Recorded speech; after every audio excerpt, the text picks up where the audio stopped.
Quelles sont les 8 qualités nécessaires pour être heureux? Vous avez le pouvoir d'agir sur la qualité de votre vie en travaillant votre manière d'être au monde. Votre bien-être favorise votre réussite. En étudiant chacune des interviews réalisées par Bonheurs Anonymes, il est aisé de regrouper 8 qualités que presque toutes ces personnes possèdent. Si vous en possédez au moins 5 et les utilisez dans un contexte favorable, vous êtes déjà plus épanoui et en meilleure santé physique et psychique que nombre d'entre nous. La première qualité est l'humilité. L'humilité autorise l'acceptation et le lâcher-prise. Se sentir humble face à la vie, aux événements, aux émotions, aux autres est la première des qualités. Accepter et lâcher prise nous amène à la paix intérieure. Être paisible nous aide à éviter les conflits, à relativiser pour ne pas nourrir l'anxiété, à entendre le silence et l'immobilité au fond de soi comme un refuge. Cette paix nous permet de déceler plus facilement les opportunités qui se présentent à nous et de nourrir notre créativité. La seconde qualité est l'écoute de soi et des autres. Tout d'abord, apprendre à se connaître, se respecter, accepter nos forces et nos faiblesses, l'impermanence de nos émotions, s'accepter et s'aimer pour s'autoriser à passer à l'action, à avoir confiance en soi. Puis développer son originalité, sa personnalité pour s'affirmer tel que l'on est. C'est découvrir nos talents et les amplifier pour nourrir notre identité. C'est certainement trouver sa raison d'être au monde. L'écoute des autres, c'est aller vers eux, s'enrichir de l'autre, se permettre d'être touché, ému, apprendre, comprendre, ressentir de l'empathie pour permettre la naissance d'un collectif, d'une communauté, d'une société, d'une famille. La troisième qualité est l'altruisme. L'altruisme est la disposition à s'intéresser et à se dévouer à autrui. La bienveillance, le partage, la transmission, répondre aux besoins des autres, tout ceci permet, selon certaines thèses de sociobiologie, la survie d'une espèce. Mais dans un premier temps, de nombreuses études ont montré que l'altruisme et la compassion rendent heureux, améliorent notre vie et celle des autres. La quatrième qualité est l'optimisme.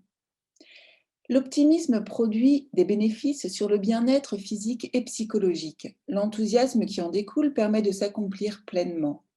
La durée de vie d'une personne optimiste est allongée de 11 à 15% selon une étude américaine réalisée auprès de 70 000 personnes. Pour travailler cette qualité, focalisez-vous sur les petits bonheurs du quotidien. Notez tous les soirs 3 belles choses qui vous sont arrivées dans la journée. La cinquième de ces qualités est la volonté. La volonté d'aller vers votre but, le travail, la persévérance et pour cela la concentration, l'attention.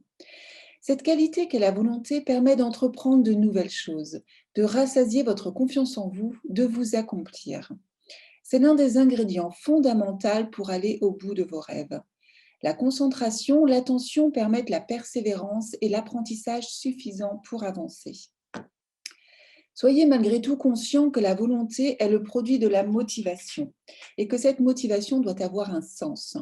Pour certains d'entre nous, la volonté seule ne suffit pas s'il n'y a pas un récit derrière, une histoire. Ayez conscience du pourquoi pour comprendre votre volonté. La sixième qualité est l'audace. Être audacieux, sortir de sa zone de confort, cette curiosité nous permet d'être créatifs. Pour apprendre mieux et plus, pour se sentir épanoui, rien de tel que d'oser. Les limites de nos rêves sont infinies. Le bonheur peut se trouver n'importe où. La septième qualité est la résilience.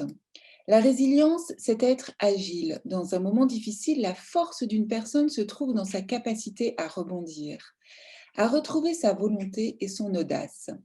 Cette agilité est une grande qualité. Elle permet de créer soi-même des opportunités dans un contexte désavantageux. Et enfin, la huitième qualité nécessaire au bonheur est la justesse. La justesse, c'est apprécier les choses avec exactitude pour mieux les ressentir. S'approcher de la justesse, c'est donner une harmonie à sa vie.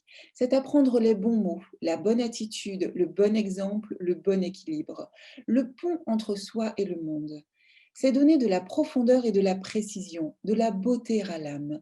C'est cette petite touche exaltante et personnalisée qui permet de vibrer au murmure du monde. Alors, ces qualités peuvent être améliorées au fil des ans. Le bonheur est un travail de tous les jours. Cependant, ne culpabilisez pas. Chacun fait du mieux qu'il peut dans le contexte qui est le sien. Le bonheur n'est pas permanent, il est qualitatif.